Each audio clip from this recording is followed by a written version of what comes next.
अथ ध्यानश्लोकः।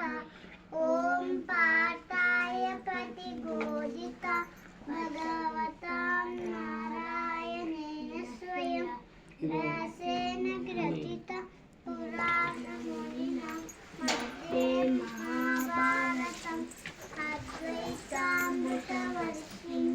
भगवती अष्टादशाध्यायिनी